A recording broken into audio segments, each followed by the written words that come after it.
Welcome in to the Punt and Pass podcast. I'm your host, Drew Butler, joined alongside by my co-host, Jake Fromm. Be sure to follow us on social media. We are at Punt and Pass on X and Instagram. I'm at Drew Butler. He's at Fromm Jake. Puntandpass.com, the number one destination for all things college football. Appreciate everybody tuning in. If you're watching on TV right now in the Atlanta area, whether it's on Atlanta News First or Peachtree Sports Network, we've been loving all the tweets we've been getting from people who tune in. So thank you very much. Be sure to subscribe over on YouTube as well, youtube.com/punt and pass. Well, it was a bye week for the Georgia Bulldogs and the Alabama Crimson Tide. A couple of SEC news and notes to hit on this week 4 recap of the Punt and Pass podcast. Yeah, college football is certainly reaching a fever pitch as we get into the last weekend of September. And we got some huge games to preview. It is an unbelievable slate of action coming up this weekend, Jake, of course, including the Ryder Cup, which will be going on up in New York. So, man, it's here. Fall is in full swing. We're getting into the meat of the college football schedule. How are you, my brother? Yeah, man, I'm doing great. I think you hit the nail on the head. Fall is in full swing. I think just the Ryder Cup is a different thing that provides so much more fun and enthusiasm into the sports. Just like the culmination of the golf season, football starting to, it's still a little warm. Hopefully some cooler weather is coming soon. But man, these college football games though are heating up for sure. Yeah, we absolutely need the weather to turn. You got that false fall, as everybody in the state of Georgia knows what it is. A couple of weeks ago, it's crisp. It's not as humid, but, man, it was hot this weekend. I was outside with the kids, as I'm sure you were too. Steamy out there. Bring those fall temps on, especially with the great college football games and NFL games that are taking place right now. Hey, this episode of Punt and Pass is presented to you by our awesome partners over at Solomon Brothers Jewelers. I really hope a lot of our listeners took advantage of Percentage Week that went on last week at Solomon Brothers. If you didn't, you can still get in and take advantage of the amazing deal that they provide for all Punt and Pass listeners. They've got 3 amazing locations for you to check out. The OG is in Buckhead, 17th floor Tower Place. If you're in the North Metro, they have an amazing showroom in Alpharetta just past the Avalon, and their newest showroom down south of the city in Sharpsburg. Solomon Brothers has everything you need: diamond, jewelry, watches, and accessories. Get your holiday shopping done now. When you go in store, tell them Punt and Pass sent you. Say, hey, I was listening to Punt and Pass, the greatest college football podcast ever. That's right. Jake and Drew said, go to Solomon Brothers. What can you do for me? You can get up to 10% off your jewelry purchase for anything, engagements, holiday shopping. If your boyfriend or your husband or your partner just closed a big deal, they have an amazing watch selection. Jaron and his team are the best. Solomon Brothers Jewelers is the premier jeweler in Atlanta. The customer experience is unmatched. I've done it. Jake's done it. Tons of listeners have done it. It's the only place to go if you're in the market for diamonds, jewelry, watches, or accessories. Solomon Brothers Jewelers. Check them out on social media at Solomon Brothers, or go to SolomonBrothers.com. Again, 10% off your jewelry purchase. The showroom's amazing. They've got a full bar in there. All the employees are so helpful and so nice. I love Solomon Brothers. So thank you to Solomon Brothers. Again, SolomonBrothers.com, at Solomon Brothers on social media. And this episode of Punt and Pass is brought to you by Humberto Injury Law. Today's episode of Punt and Pass brought to you by Humberto Injury Law. If you've been hurt in an accident and need a team that fights for you like we fight on the field, Humberto Injury Law is here for you. Humberto and his team know what it takes to win, and they'll stand by your side every step of the way. They're here. They're local. They're accessible. Visit HumbertoInjuryLaw.com to learn more, or call them 770-888-8901. 770-888-8901. That's HumbertoInjuryLaw.com. The #1 personal injury and workers' comp attorney in the great city of Atlanta. Call Humberto and his team today. That's 770-888-8901. HumbertoInjuryLaw.com. All right, week 4 is in the books, Jake. And, man, a lot went on. Let me just get ahead of something. Can I say something? Can I level set? I went on a little rant last week. I stuck up for Dabo Sweeney. I said, I get it. He's got a point. He's achieved all this success. Now that he's off to a bad start, Clemson wants to run him out of town. That take aged like milk sitting outside on a 90-degree summer day. Clemson gets dominated at home by Syracuse 34-21. And the Dabo controversy, I guess you could call it that, has reached a fever pitch. This is not good, and it's only getting worse. The Tigers are 1-3. They're 0-2 in the ACC, Jake. This is the worst start in Dabo's career at Clemson. What is next? Because the commentary around the college football world is it's not nice. Let's just say that. Yeah, no, this is not good at all. I mean, Syracuse, a team that got waxed by Tennessee, goes and does a waxing on Clemson, just trying to get a comparable status here for where maybe Clemson might be. I mean, at home, lost the turnover battle. Cade Klubnik throws the ball 60 times in this game. That is, I mean, that's even with Trevor and Deshaun, that's never been a winning formula for those guys over there at Clemson. Talking about Dabo here. So yeah, I mean, this is a tough spot to be. They've lost 2 conference games already.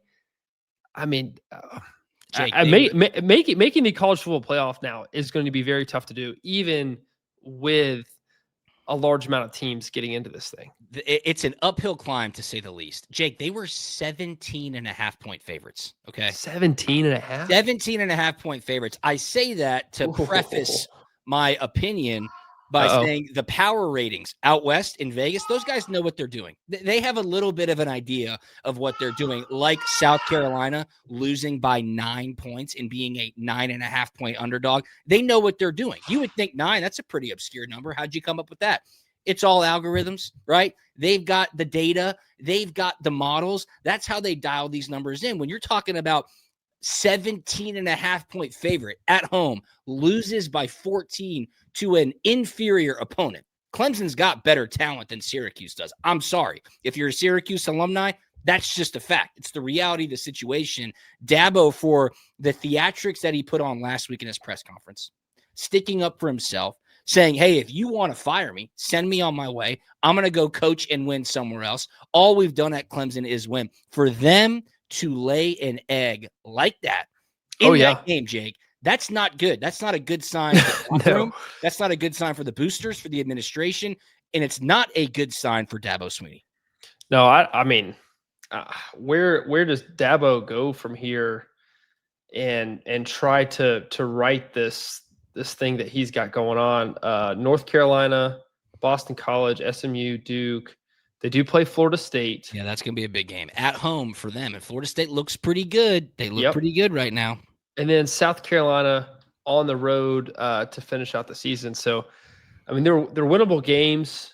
But, I mean, they're going to have to run the slate here to have a chance to get in this thing. I mean, I think everybody expected Clemson to be in the talks when it's all said and done. Dude, they were a top 5 team preseason, top 6, depending on where you look. Of course, the second half of that season opener against LSU did not go the way they wanted, so they lost their first game against a really good opponent.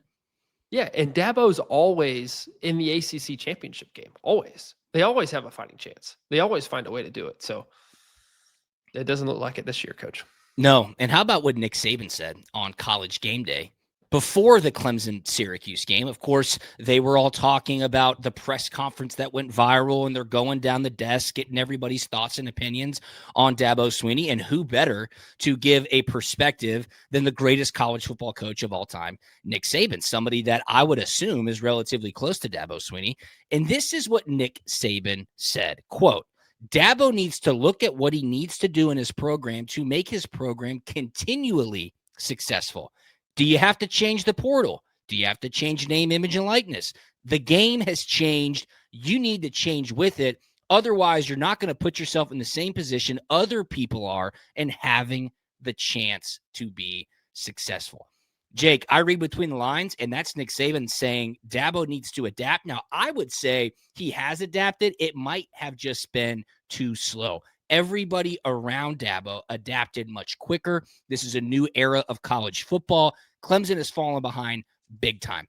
I know some Clemson folks. I know some guys who played at Clemson. And quite frankly, What I'm hearing is they're just sick of it.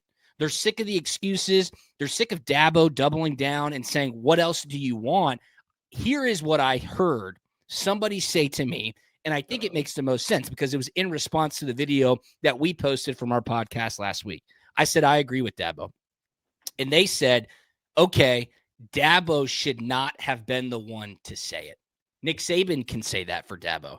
Clemson's athletic director can say that for Dabo. Cade Klubnik, the quarterback at Clemson, he can stand up for his head coach and say the things that Dabo Swinney said. But when Dabo says it, maybe the message gets lost in translation. Do you agree with that? I would say I definitely do, especially with the way things turned out, after this Saturday. Like, you can't say those things and then turn around and get waxed by Syracuse. They did. It was not competitive. You can't do that. It's like, hey, if you're going to talk the talk, you have to be able to walk the walk. And as much as I want, I like what Dabo's doing. I think I agree on a lot of things that he does and why he does them.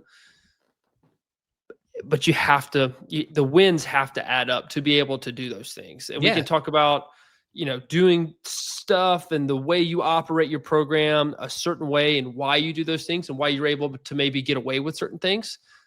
But it's because you win, right?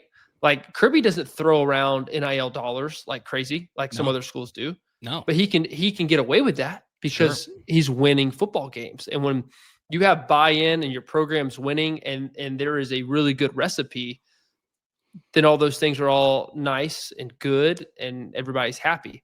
But as soon as you start losing, this is where the wheels start falling off. Yeah, Nick Saban continued on College Game Day, and he said, you've got to keep climbing that mountain because people expect you to live up to it. And when you're only as good as your last play, you're only as good as your last game when you're in competition, you got to look at the next challenge as an opportunity to continue to grow and develop. So that's some tough love from Nick Saban, no question about it. And I'll say this, because you have a relationship with Nick Saban. You were recruited by Nick Saban in Alabama. It might seem to an outsider that Nick Saban throws around a lot of these coaching cliches, trust the process, the little things add up. He lives it. And that's why they get that success. He always climbs the mountain. You've heard of the stories of after winning a national championship at 2 a.m. that night, he's looking towards next season. He always was looking to continue to climb the mountain. And maybe based on what Dabo is saying, it sounds like he's resting on his laurels, which is like the cardinal sin if you're a coach, especially at a program like Clemson. And then you got talking heads like a Paul Finebaum who goes on Matt Berry's podcast and says Dabo should go into broadcasting. It's done. He says it's done at Clemson. This project is over. He reached the mountaintop. He lost them. He won them back, getting to the college football playoff a year ago. Now he's lost them again, and it is done. He even compared him to Jimbo Fisher. He said Jimbo Fisher has won national championship at Florida State. He lost it at Texas A&M. He's in broadcasting doing fine. Dabo's got a better resume than Jimbo. Dabo will be accepted by any network that wants him. He should not be a coach anymore. After this season, it's done at Clemson. He should go into broadcasting. I think that's maybe a little too tough of love, Jake, but we're going to find out. That athletic director, Graham Neff, at Clemson, has got some big decisions to make coming up this offseason or maybe earlier. No, I think that's a little premature by Finebaum for sure. I think they have time to right this ship. They have plenty of winnable games left. I think the Florida State one will be tough. What is South Carolina this year after losing again to Missouri? We still don't exactly know what South Carolina is. So there's plenty of winnable games left. And I would like to see the Clemson success story succeed. Dabo said it in his press conference. He's 55 years old. He's in prime coaching age. I don't see him going anywhere. So I think he wants to keep coaching. He's got a lot of good ball left, and I don't know. I think that's really premature to say that he's done. And then back to the Nick Saban topic. If anybody can give a good opinion on something, it is him. And the NIL and the transfer portal, which is why he got out of it. I still think he'd be coaching to this day if it was still the same college football, in his heyday when he started, he'd still be coaching. So it has changed, and you have to adapt fast, I guess. And maybe that will be Clemson and Dabo's downfall. Speaking of that, I don't know if you saw it on College Game Day, but they had Michigan's interim head coach while Sharon Moore is serving his suspension. The guy's name is Biff Poggi. He's been in the coaching ranks forever. He's coached with Nick Saban, known him for a long time. Well, they get Biff Poggi on College Game Day, and him and Nick Saban are just chirping at each other. Did you see this? No. Okay, so Nick Saban, of course, owns a bunch of car dealerships, and Biff Poggi saying, hey, I would have bought a car from Nick, and Nick Saban says, yeah, as soon as I sent you the invoice, you got alligator arms and you wouldn't pay. And Biff Poggi goes, go ask the Rolls-Royce dealer who I just bought my car from if I had alligator arms when I completed that transaction. So they're all laughing, right? And they essentially ask Biff Poggi, like, what's it like in NIL, blah, blah, blah. And he says something to the tune of, now all you got to do is just go pay the best players and they'll come to your school. And they said, do you like that? And he said, hey, that's what Nick Saban taught me to do 20 years ago on game day. It was hilarious. On game day? Nick Saban started laughing really hard too. That was a great back and forth. Funny times. Those coaches, man, when they get to getting on each other. I'm sure there's a few undercover stories out there. Oh, I can only imagine. It'd be incredible to sit in a room, maybe a couple cocktails, and let those coaches get loose a little bit. No doubt. Go ahead. See, I think Coach Saban was always smart enough where it was a little bit down the food chain, where he was far enough removed from it, where it wouldn't. Enough degrees of separation. Yeah, the trail might have gotten a little musty. But he I'm sure there was a smile, a wink, handshake. Like, yeah, that's a great idea. Let's do that. No question about it. Word to the wise, though, and it leads us to our next topic. Just Clemson, be careful. We talked about this. We touched on it a little bit. What's on the other side is not always greener. If you go on from Dabo, who are you going to bring in? Who's going to set that expectation? And it leads me to our next topic, which is what's going on in Gainesville, Florida. Yes, the Florida Gators drop another one over the weekend. Probably expected. Miami beat them in Coral Gables, 26-7. Miami moves up now to number 2 in the country in the AP poll. Carson Beck did what he needed to do. He went lower than his prize picks passing yards projection, as I predicted. He only had 160 passing yards. He had one interception, no touchdowns. But the Gators are now 1-3, and here are their next games. They got a bye week this week. Then they bring in Texas. Then they got to go at Texas A&M. Then they play Mississippi State, a bye week, and then Georgia in Jacksonville. So that's 3 top 25, top 15 teams in their next 4 games. Absurd. As I said, they're 1-3. It seems like the seat is as hot as it's ever been for Billy Napier. Where do they go from here? You could easily make the argument that they got rid of Dan Mullen way too fast, way too hastily, for whatever reasons that they want to say they did it. Dan Mullen had it going at Florida. He did. He was recruiting. They had that good offense. They had a couple of great years. That COVID year. Beat Georgia in 2020. Beat them like a drum.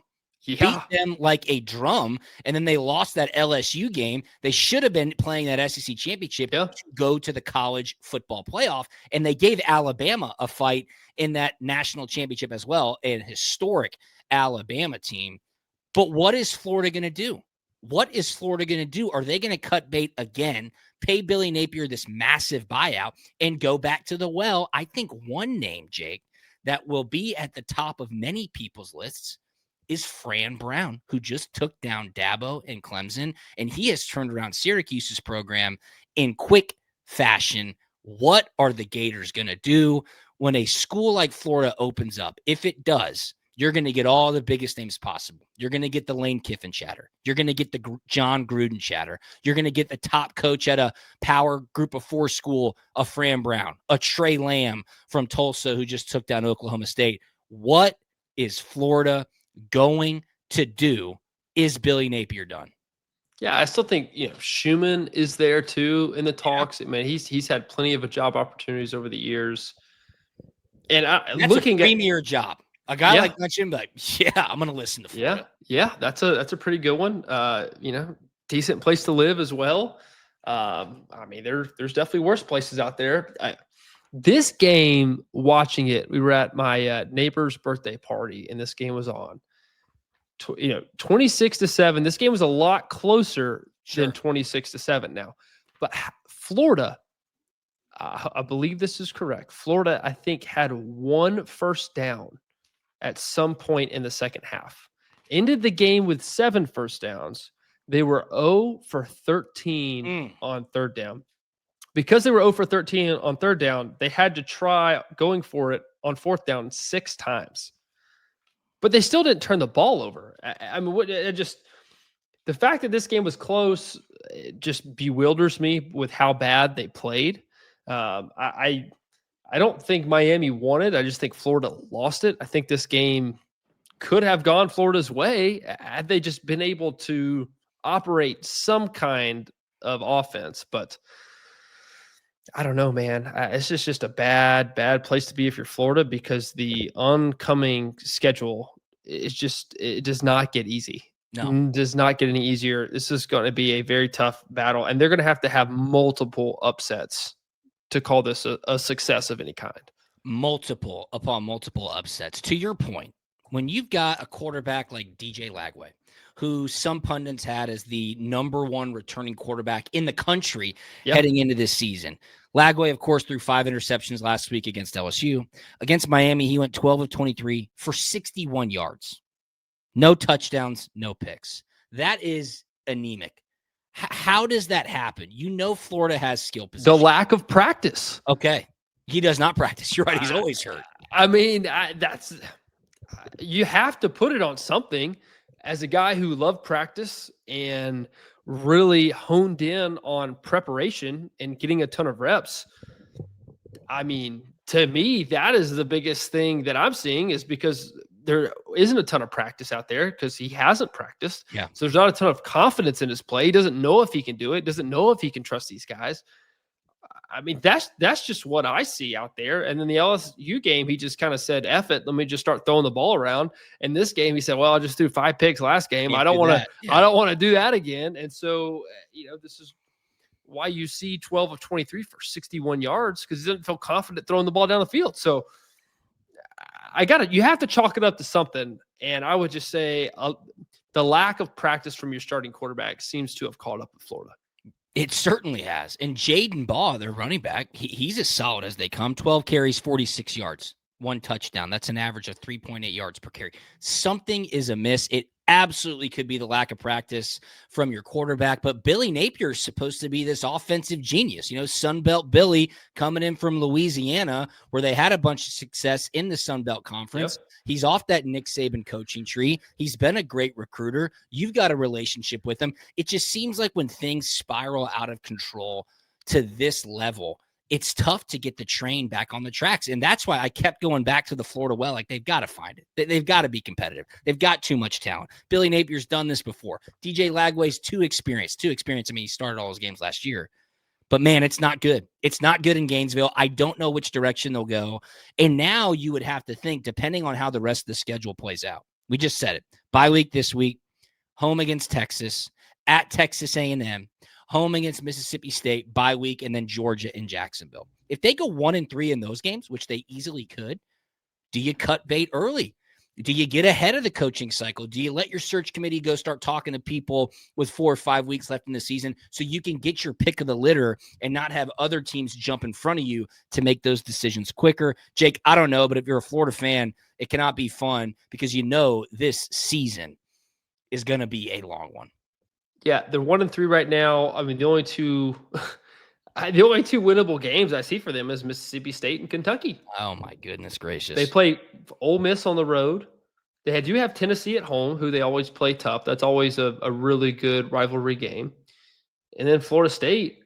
I mean, Florida State's popping, dude. I don't know, but you have to imagine that firing Billy Napier has been a talking point. Oh my goodness! For a while now. I mean, they have to have some idea of some name. I'm saying on simmer at least, right? Yeah. Let me tell you who. Not on the back burner. I mean, this has got to be simmering like on one of your front burners. Let me tell you who I think is going to be at the top of many Florida boosters list. It's John Gruden. The guy lives in Tampa. He ain't going back to the NFL. He's suing the league right now. There's no chance that Roger Goodell is going to sign off on Jon Gruden getting another opportunity in the National Football League. He's right down the street. He was in Georgia's locker room saying, I would do anything to coach in the SEC again. Why would he not want to go and be the head coach of the Florida Gators? Steve Spurrier would sign off on it. My buddy Danny Warfel would be all about it as well. Jon Gruden would come in there with that fiery energy. I think that is a marriage that might be consummated depending on the decision that Florida's athletic department makes in regards to Billy Napier. So watch out. That's a good point. And if that's the case, I don't know, why not keep Billy Napier there for the rest of the season? I don't know. I mean, we can talk about having. I mean, if that's already in play and you know that's going to happen, I don't know. Might as well save face and give yourself a chance. I don't know. You're exactly right. I don't know what the pros and the cons would be of keeping versus firing early. No, they're going to have some tough decisions to make. There's no question about it. Speaking of tough decisions, we've been kind of teasing what the SEC official office is going to do in regards to the 3 common opponents for every school in the conference as they move to a 9-game conference schedule next season in 2026. I'll tell you who those common opponents are in just a second. Before we get to that, we have to remind you that this episode of Punt and Pass is presented to you by our awesome partners over at Solomon Brothers Jewelers. Now is the time to get your holiday shopping done. I promise you. Go into a Solomon Brothers location, Buckhead, Alpharetta, or Sharpsburg. Walk in, grab yourself a cold beer or a cocktail, enjoy the beautiful showroom, talk to the wonderful employees, check out their amazing selection, and tell them Punt and Pass sent you. Hey, I'm here because I listened to Jake and Drew on Punt and Pass, and they said to come in. I see that you guys have the greatest selection ever. I see the watches. I see the engagement rings. I see the jewelry. I want in. What can you give me? They'll give you up to 10% off your jewelry purchase. It's pretty awesome. Do your holiday shopping now. SolomonBrothers.com, at Solomon Brothers on social media. Walk into one of those amazing 3 showrooms. Again, Buckhead, Alpharetta, and Sharpsburg. Tell them Punt and Pass sent you. You can get up to 10% off your jewelry purchase at Solomon Brothers on social media. We're talking a lot about coaches, talking about some guys who can put together some great game plans. Well, football is all about game plans. This episode of Punt and Pass is brought to you by Humberto Injury Law, and winning cases is no different. Humberto Injury Law builds a strategy tailored to each client, making sure nothing gets overlooked. Just like breaking down film, they study every angle to give you the best shot at success. They win. They win. Humberto Injury Law wins more than Billy Napier, more than Dabo Sweeney this year. I promise you. Call Humberto today, the best personal injury attorney and workers' comp attorney in Atlanta, 770-888-8901. HumbertoInjuryLaw.com. That's HumbertoInjuryLaw.com. Call them today, 770-888-8901. This episode of Punt and Pass brought to you by Humberto Injury Law. All right, I said I'd give it to you. Chris Lowe with a great scoop because the SEC Network has been teasing a broadcast special to announce officially every school's 3 common opponents moving forward. The SEC going to a 9-game schedule in 2026. Chris Lowe, add on 3. Give him credit. He scooped it today. He posted it. Jared, go ahead and pull this beautiful graphic up, courtesy of On 3. Here they are. Here they are. Any surprises? Pretty good graphic. Georgia's common 3 opponents moving forward. So these are the 3 schools that Georgia will play every year now that there is a 9-game schedule. I don't think there's much surprise here for the Dogs. Auburn, Florida, and South Carolina. The rumor was the third was going to be South Carolina or Kentucky. You were going to lose that Tennessee game. That's exactly what's being announced here. So Georgia's common 3 opponents are Auburn, Florida, and South Carolina. Florida, I think they got a pretty favorable draw. Yeah. Georgia, South Carolina, and Kentucky. You look at Auburn, Alabama, of course, Georgia, and Vanderbilt. Alabama keeps Tennessee, of course. They keep the Iron Bowl, obviously, and they get Mississippi State, which is just across the state line there in Starkville. How about Texas, the old Southwest Conference rivals? They go A&M, Arkansas, and Oklahoma. Texas A&M, they get a pretty tough draw. Yeah, LSU, that's what I was looking Missouri, and Texas. Anything jump out to you here?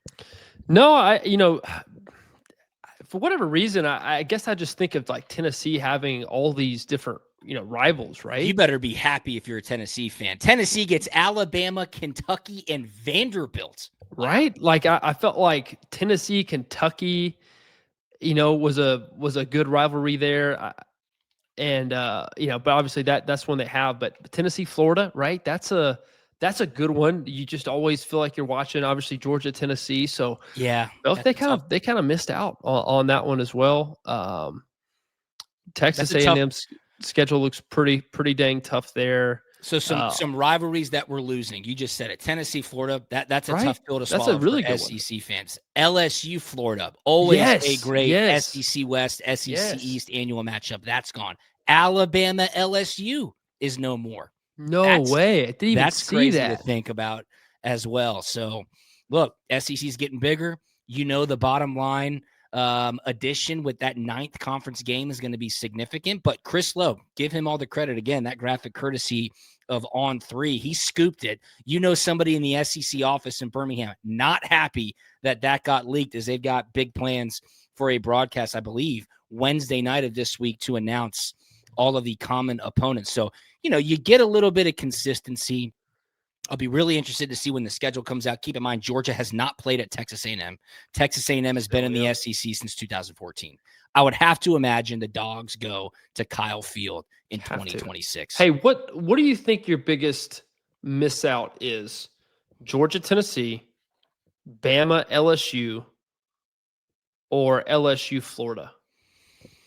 Bama, LSU. I mean, when I was in school, that was like a national championship game inside the regular season. Yeah. Those knockdown, drag out games of the year, games of the decade. The Saban, he was at LSU, then he was at Alabama. They produced some all-time classics. I feel like growing up, Tennessee, Florida, those were the games that decided who was going to go to the BCS national championship. That hurts to lose as well. And LSU, Florida, I mean, they've produced some great moments in the past as well. So it's just tough. The geographic rivalries have been scooped from us. There's no doubt about that. Yeah.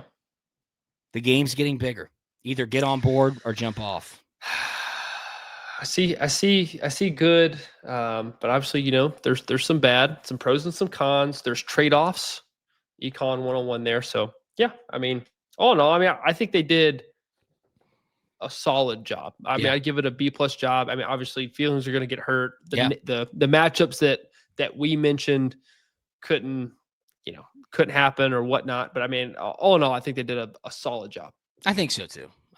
We'll give them a little bit of credit. All right, before we do our quick SEC roundup to really kind of put a bow on week 4, we got to talk about what's expected to happen in Athens this weekend. Of course, we will break down the Georgia-Alabama game coming up on Thursday's episode of Punt and Pass, but it's here, man. September 27th, SEC Nation will be in Athens. College Game Day is going to that Oregon-Penn State game.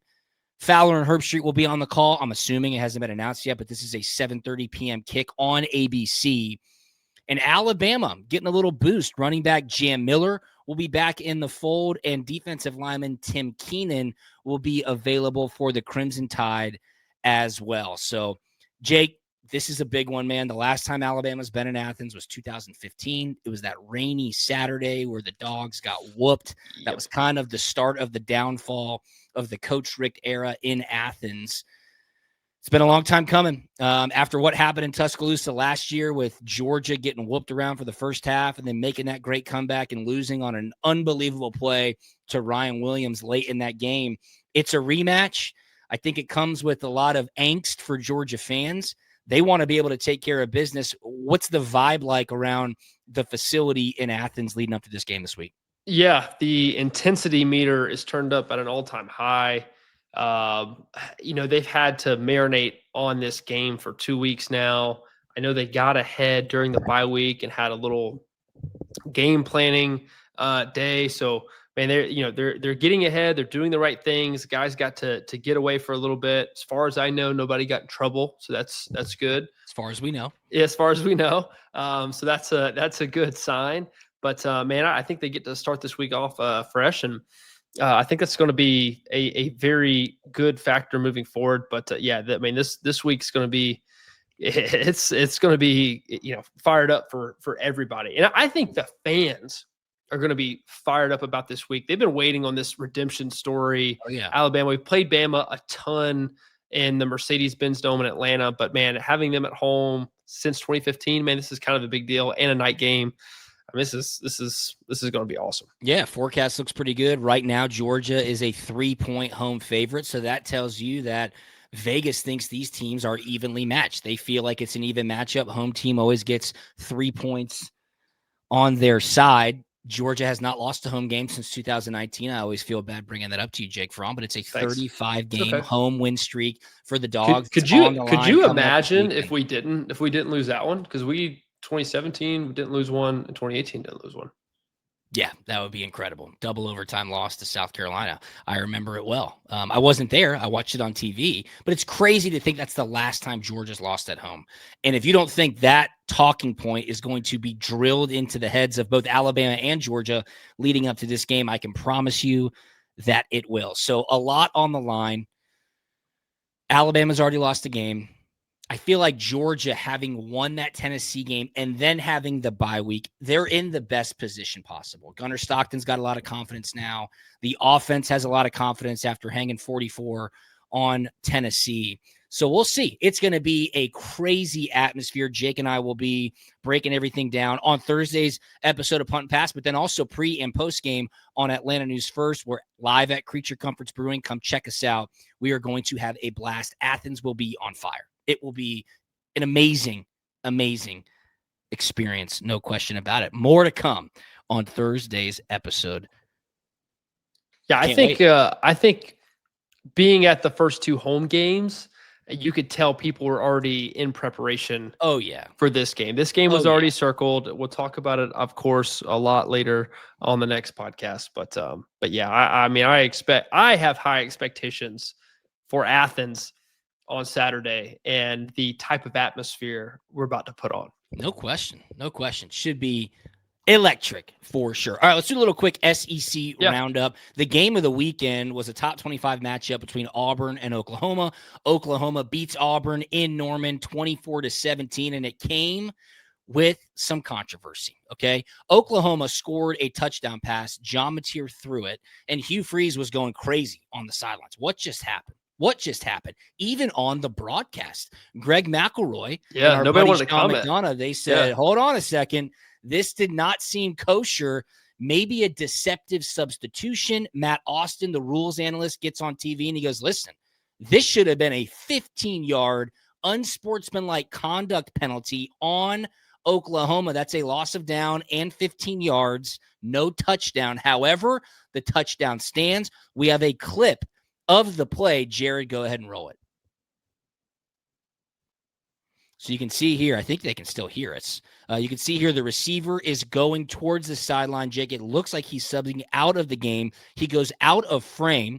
Oklahoma is lining up in their formation. John Napier in the shotgun. He's got a running back flanked to his right side. Auburn has not accounted for the wide receiver who's standing by the sideline. The ball is snapped. John Napier looks to his left, wide open. By the left pylon, touchdown. Hugh Freeze going nuts, right? To the official. He's saying, what are you doing?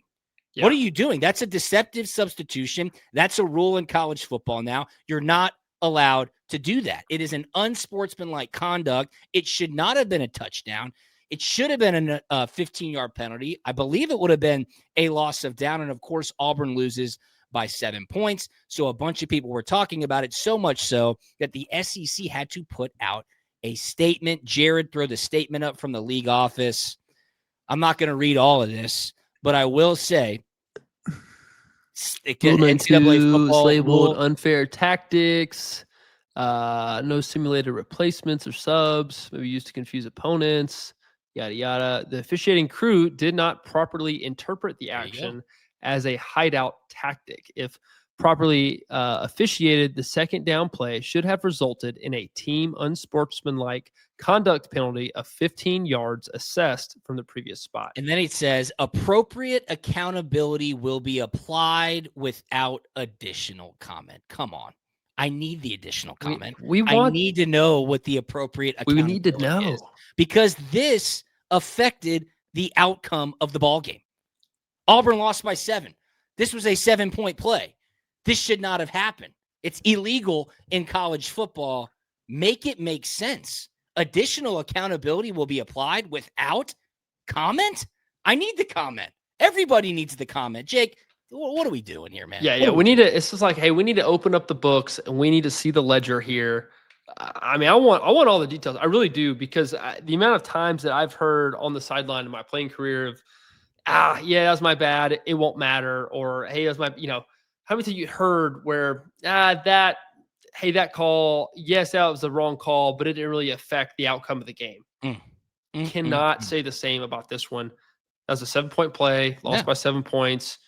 I mean, Auburn really, really needed. You know what this reminds me of was the South Carolina LSU play last year. Oh, yes. Kind of that was a targeting deal, I believe. So LSU lost. LSU won that game by 3 points. No, you're exactly right. I need to know what the additional comment is. I want to know what the accountability is as well. They're in the game. The officials are a part of the game. Everybody else has to face the music. We talked about that Big 12 referee crew who got suspended for a game. You kind of feel bad for them, but them's the breaks. This is big boy business. This is SEC football. Oklahoma off to a great start. John Napier, he is your Heisman favorite. A couple of other results across the league. Missouri beat South Carolina 29-20. South Carolina gets their second loss. Keep in mind, they were a 9.5-point underdog, so they covered. Vanderbilt hung 70 on Georgia State. They remain undefeated. Vandy beat Georgia State 70-21. Ole Miss laid it on Tulane. That is a long-standing rivalry. Lane Kiffin not messing around. With the backup quarterback. With the backup quarterback, they win 45-10. And then Texas, they beat Sam Houston State 55-0. Arch Manning was fired up. My goodness. Dude, yeah. 21, 309 yards and 3 touchdowns. I know we don't have the video for this, but have to comment a little bit on the stare down. What was that? He trucked the guy. It was 7-0, right? It was early in the game. Then he stares down this poor little defensive back from Sam Houston State like, I'm the man. I don't like it. I don't like it either. I don't like it, Coach. I don't like it. And the fact that like social media of Texas and the SEC, they're trying to put this out as, his Heisman moment and all. Dude, I could Heisman moment. I could not disagree more. I thought it was a bad look. I didn't like it. It was a team that you're supposed to roll. Of course. You do your business and you move on. And I don't know. I just didn't like it. No. I really didn't. No, Texas, you're supposed to beat Sam Houston State 55-0. I don't need the theatrics when you're scoring your first touchdown against Sam Houston State. Arch Manning, I'm glad for you. Great game. 18-21, 309 yards and 3 touchdowns. That's what you're supposed to. That was the expectation. That was the expectation. Well, the expectation is for us to absolutely deliver awesome podcasts twice a week all throughout college football season. Yeah. I feel like we did that today. There's no doubt about it. It would not have been possible without our awesome partners. First being Solomon Brothers Jewelers. This episode of Punt and Pass brought to you, presented by Solomon Brothers Jewelers. Walk into a Solomon Brothers location. There's 3 for you to choose from. Buckhead, Alpharetta, and Sharpsburg. Tell them Punt and Pass sent you. You can get up to 10% off your jewelry purchase. They have it all. Get your holiday shopping done now. Check them out on social media at Solomon Brothers. They are at SolomonBrothers.com. And remember, this episode of Punt and Pass is brought to you by Humberto Injury Law. Humberto Injury Law is your first call when accidents happen. Don't wait. Visit HumbertoInjuryLaw.com today. Humberto Injury Law, protecting people, fighting for justice, winning results. They have one for me. Go to HumbertoInjuryLaw.com, 770-888-8901. Follow us on social media at Punt and Pass, at Drew Butler, at Fromm Jake, puntandpass.com. Jake Fromm, anything on the way out, my man? No, man, this weekend's going to be awesome. You really do not want to miss our next episode because it's going to be awesome, just like this one was. Yes, it is. Thanks so much for tuning in. We'll talk to you on Thursday. See ya. We out.